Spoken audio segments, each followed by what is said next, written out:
The views expressed here are solely those of the host and do not represent the positions of any sponsors, affiliates, or institutions.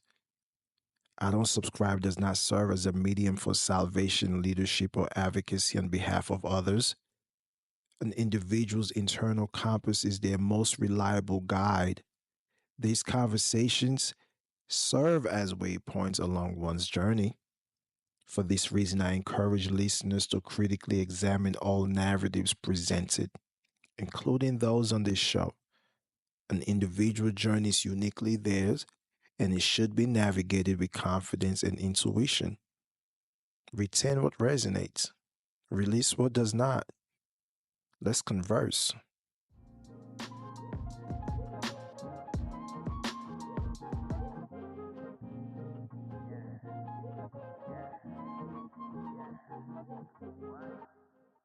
What's good with you? How you feeling? Welcome to the prelude of the I Don't Subscribe with yours truly, Ibrahim Daffae. This is a lane where the two aces, adverse childhood experience as well as adverse community environment, meets conversations that meet life lessons, that meet story time in order to transform invisible burden. Over the years, many articles have been written about this subject, from the likes of McKinsey and Company to the Harvard Business Review to the CEO magazines. All have highlighted this reality. Leaders are struggling with the invisible backpacks of adverse experiences in their boardrooms as well as executive suites worldwide. This podcast stands at the intersection where childhood battles will become boardroom breakthroughs. Each episode will transform societal misconception about trauma, the Greek word for trauma meaning wounds. Nevertheless, the focus is to elevate these into a strategic asset. The journey from survival mechanism to leadership mastery begins now. Here, resilience is discussed. Here, resilience is weaponized. I would like to take a moment to say that this episode is made possible by House of Lone Wolf, pioneers in converting adversity into measurable executive performance. While traditional consultants focus on managing trauma, House of Lone Wolf engineers frameworks that transform survival instincts into competitive advantages. Fortune 500 clients report faster crisis resolution and stronger team cohesion through trauma-informed leadership methodologies. For organizations seeking revolutionary approaches that deliver quantifiable results, visit houseoflonewolf.com. Visit where your childhood battles become powerful tools for success in the boardroom. Let's continue with our show. Leadership, on the one hand, is learned in business schools. Leadership, on the other hand, isn't just learned in business schools. It is forged through real life experiences. One would say true leaders rise from challenges, gaining the strength and insight to inspire others. My story, it's proof that the boardroom's most strategic minds often emerge from the hardest streets. Let me take you back to where mine began, in a land shimmering with deceptive wealth, an abundance in iron, bauxite, gold, and diamond, just to name a few. According to my mother, the saga of my birth unfolded like a dramatic play. It was marked by an exhausting 48 hours of solitary labor, a silent struggle devoid of the communal joy often celebrated in childbirth. Her emotional torment during those long hours was a testament to the extraordinary strength and unwavering resilience. A fierce spirit ready to welcome new life into a world fraught with challenges, a world where darkness falls by 6 p.m. 300 plus days out the year, a world where people beg for water, a world where people beg for hot coals to build their three-stone fireside. A world where you must learn how to dodge the jab of mosquitoes before you can even walk. A world where you eat with your right hand and wash the shit out of your ass with your left hand because there's no silverware. A world where the words of James Baldwin echoes hope must be reinvented every day. I was a hefty bundle of life and promise. That's why the words of Muhammad Rumi echoes in my ear. We are born of love, and love is our mother. The love-infused atmosphere surrounding my arrival at the under-equipped military hospital in Wilberforce, Freetown, Sierra Leone, precisely at 5:55 p.m., under the ethereal glow of the Virgo Libra cusp, was nothing short of magical. It was as if the universe conspired to celebrate my existence. This personal history, filled with challenges and triumphs, is a testament to the transformative power of one's past. I often wonder, could one truly spoil a child? Because in those tender moments, I felt profoundly seen and heard and enveloped in the radiant warmth of my mother's love. Her lap transformed into my personal sanctuary, a paradise where the world's worries just faded away. My mother, a Fulani Mandingo woman, embodied a rich tapestry of heritage, each thread infused with her people's vibrant traditions and values. Alongside hers is the grace and the wisdom of the Susu culture that flowed deeply through my father's lineage, connecting me to a legacy that was both compelling and beautiful. This enigmatic figure, whose presence filled the room with quiet strength, paradoxically cast a shadow of absence over my life, leaving behind a haunting reminder of emotional distance that lingered like a bittersweet melody. The image of my father lingered in my mind, always nearby, but emotionally aloof, creating a complex ghost in my psyche that shaped my understanding of love and connection. While many young boys start with a natural adoration for their fathers, their early heroes, I was different. I was a boy who began with resentment, wrestling with the feelings of abandonment, only to ultimately discover a path leading back to love later in life. You see, my parents' intertwined histories and values laid the groundwork for my journey. Filled with hope, determination, and complex relationships, yet haunted by the echoes of what could have been. Perhaps in a different life, I might have known the warmth of a two-parent household where love and support thrived, free from the shadows of inherited trauma. Instead, multi-generational pain limited the ability to give what they never received, shaping my path with both absence and resilience. This paradox has defined my existence as a testament to the power of both what was and what could have been.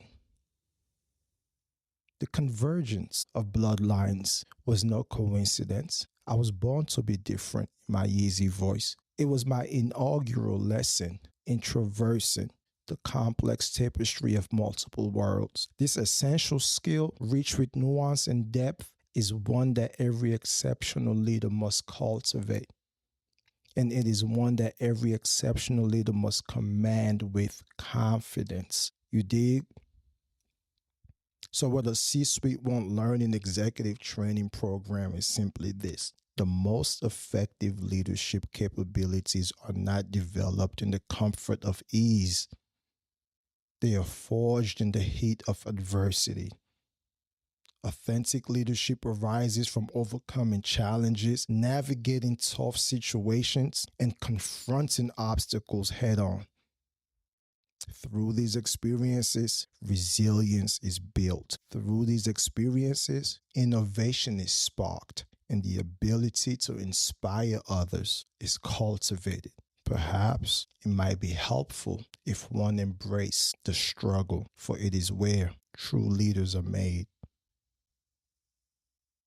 Case in point, I have an ACE score of 6 out of 10 For those who may not be familiar with it, I am referring to the 2 ACEs measurement.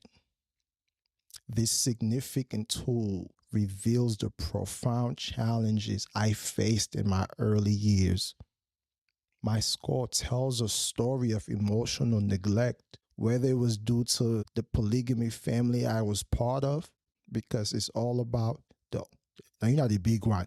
That's the typical word you will always hear. Translation, you the oldest. Whatever it was, there came a point in time when warmth and support were absent and the oppressive presence of abuse, because as a child, starvation was a form of punishment for me.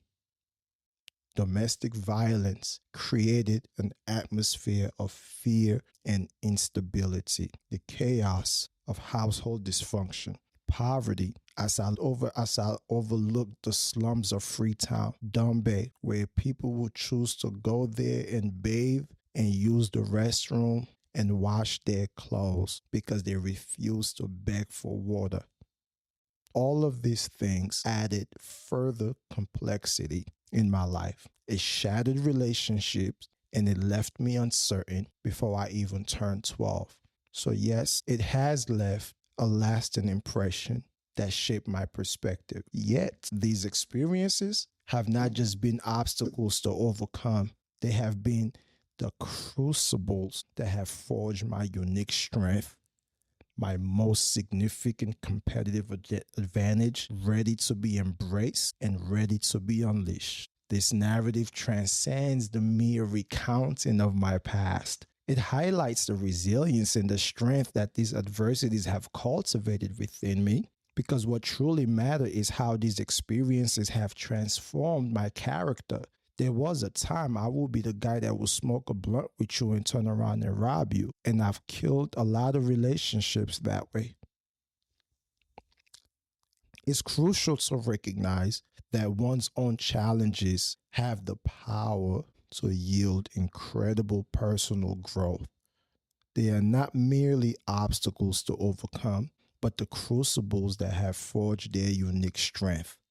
Their most significant competitive advantage, ready to be embraced and ready to be unleashed. So you see, the invisible backpack filled with traumatic experiences I carried for over 3 decades, it was not just an anchor pulling me down. It was a profound teacher, shaping my resilience and empowering me for the journey ahead. You dig? From skillfully navigating rugged streets of Freetown to the relentless grind of New York City, one must understand my journey is filled with transformative experiences. I started as a Boy Scout. I then became a ball boy at the National Stadium. All at the same time, I was grounded in the teachings of my Mujahideen grandfather. I drew all of my strength from his teaching, which guided my path for many, many years. Consequently, I was my grandmother's unofficial bookkeeper. I stood many days on the blood-soaked ground of atrocities at King Jimmy Market, and I watched my grandmother sell her smoked fish, palm oil, seasonal fruits and vegetables. I was immersed in a world alive with colors and sounds and rich aromas. What comes to mind about my time in New York City in the early 90s was the words of William Guthrie in his book, Even the Rat Was White.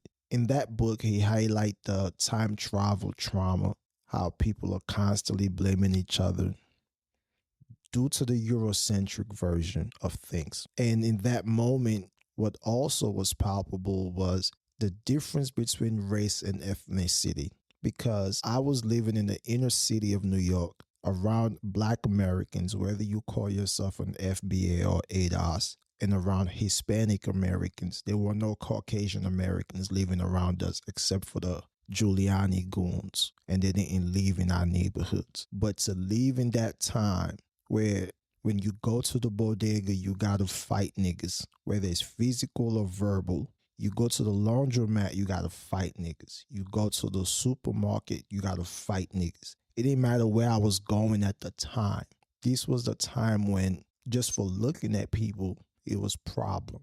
But yet, The guy who rocked the dashiki and the kufi was getting more respect because he talked that before common era black talk. I felt isolated on the one hand, but Freetown has prepared me for New York City.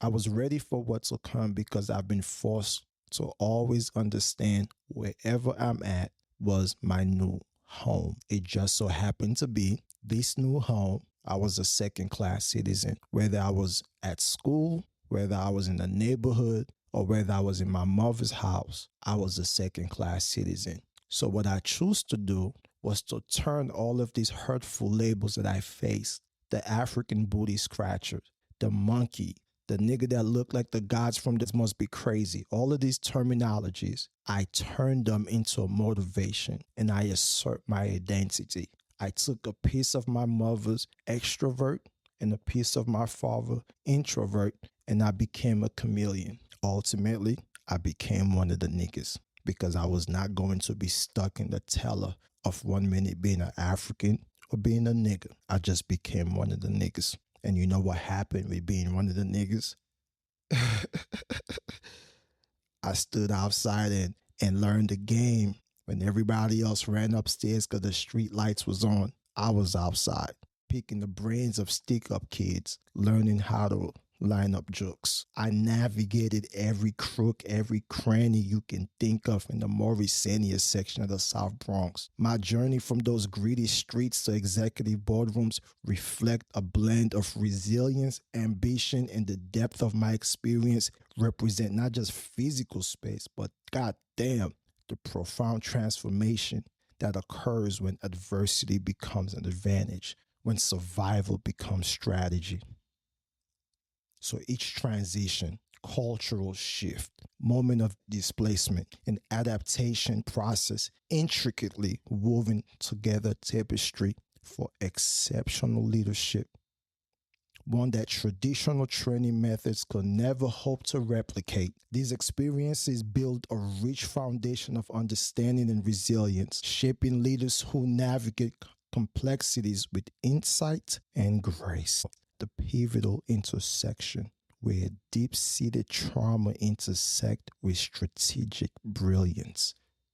It reveals how personal survival mechanism can be harnessed and transformed into remarkable executive superpowers that will drive success and resilience in challenging environments. You dig?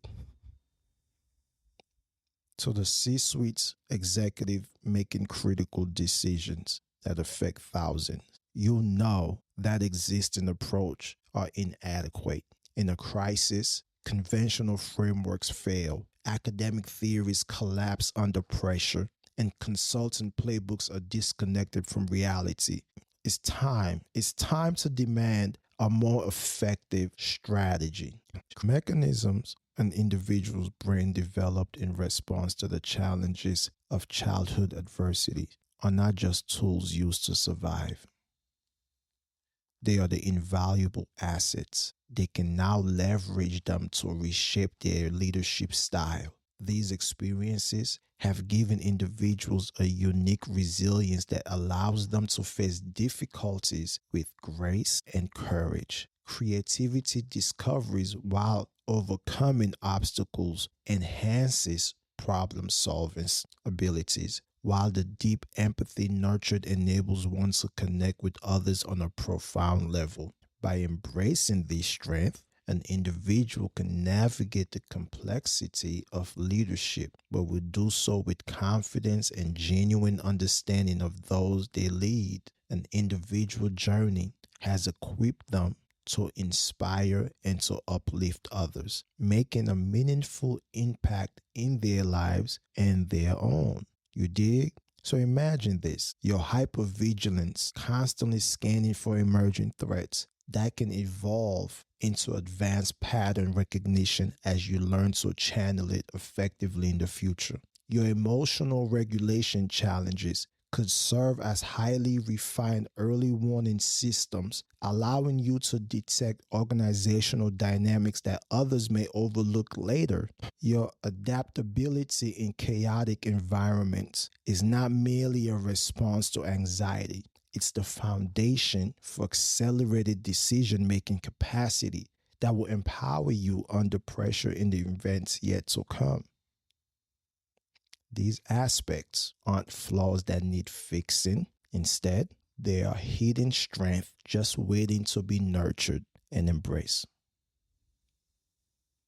For too long, trauma-informed leadership has been viewed simply as managing damage and establishing safety. While this approach is well-intentioned, it falls significantly short. In fact, a remarkable number of leadership potentials remain untapped. It is time to move beyond reactive strategies. It is time to fully embrace the power of transformative leadership. Together, we can unlock this vast reservoir of capability, driving growth, resilience, and innovation in your team and organization. The potential is immense. Let's seize it. Let me be transparent about what I've discovered from transforming my own adversity into a strategic framework. The executive who navigate a boardroom crisis with the same neural pathways honed through childhood trauma wields decision-making power that is simply superior to their peers. This unique capability positions them to lead decisively in ways others cannot. A C-suite leader understanding how their nervous system handles threats can create a lasting cultural transformation beyond any management consultant's short-term intervention. This transcends theory. It embodies applied neurosciences, transformative power, and street-tested survival strategies resilience. I call it the feral framework because I'm untamable. You dig? When your childhood survival instinct evolves into practical strategies for navigating boardroom crisis, you don't merely manage the unexpected, you dominate it. You dig? I don't subscribe redefines the leadership podcast landscape, moving beyond typical guest interviews and somewhat recycled wisdom. It is a powerful intervention for executives carrying invisible backpacks, empowering them to confront challenges with courage and clarity. So as we look ahead, we will take a direct approach through 3 episodes per series for now. Each will build on the last to create a clear framework for understanding trauma and leadership. First, we will identify leadership challenges based on real-life experiences, not theory. Second, we will deconstruct the survival mechanism people develop before becoming a leader. Finally, we will reconstruct these insights into a practical leadership strategy that deliver measurable results, faster crisis resolution, stronger team cohesion, and cultural transformations that conventional leaders often miss. We are here to redefine leadership effectively. This methodology is unique due to its compelling origin and proven effectiveness. As we look ahead, the shift from grappling with sleepless nights over layoff decisions to the possibility of making tough calls in just 20 minutes using what I'd call the crisis compass tool could signal a remarkable transformation in the horizon. This potential transformation could fundamentally reshape how executives navigate crisis in the future. It's exciting to consider how this approach might redefine decision-making and response strategies for leaders when they face challenging situations.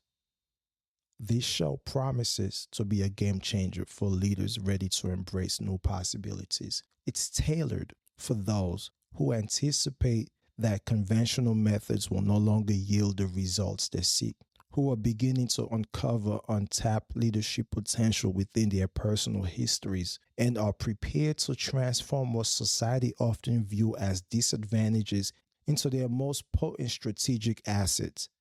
Exciting times are ahead as we explore these dynamics together. You dig? In a world where executives are overwhelmed by self-help podcasts, I Don't Subscribe stand out as a game changer. This methodology not only acknowledges your trauma, but powerfully leverages it to your advantage. With this framework, C-suite executives won't just survive, they will dominate the challenges that come their way. This bold perspective refuses to settle for comfortable narratives about leadership and adversity. Get ready to embrace a new approach that will redefine your path to success. You did. Before we close, I would like to take a moment and say thank you to House of Lone Wolf once again for making these conversations possible. I want you to remember that every opportunity outweighed a problem when viewed from a different lens.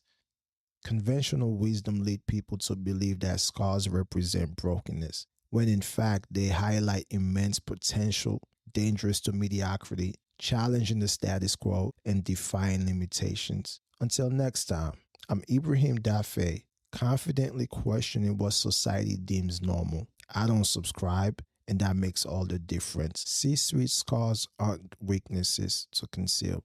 They are formidable assets to leverage. C-suite trauma isn't damage to fix. It is essential intelligence to harness. A C-suite past is not a burden. It is their greatest strength. Welcome to I Don't Subscribe. Here we embrace the transformative power of what was once seen as a burden, turning it into a unique strength that sets a C-suite apart with confidence and purpose. And if you like what you heard, please share with someone else, subscribe, like, do all of those things that they tell you to do. Whether you like it or not is cool, but just do all of those things. I have to say that.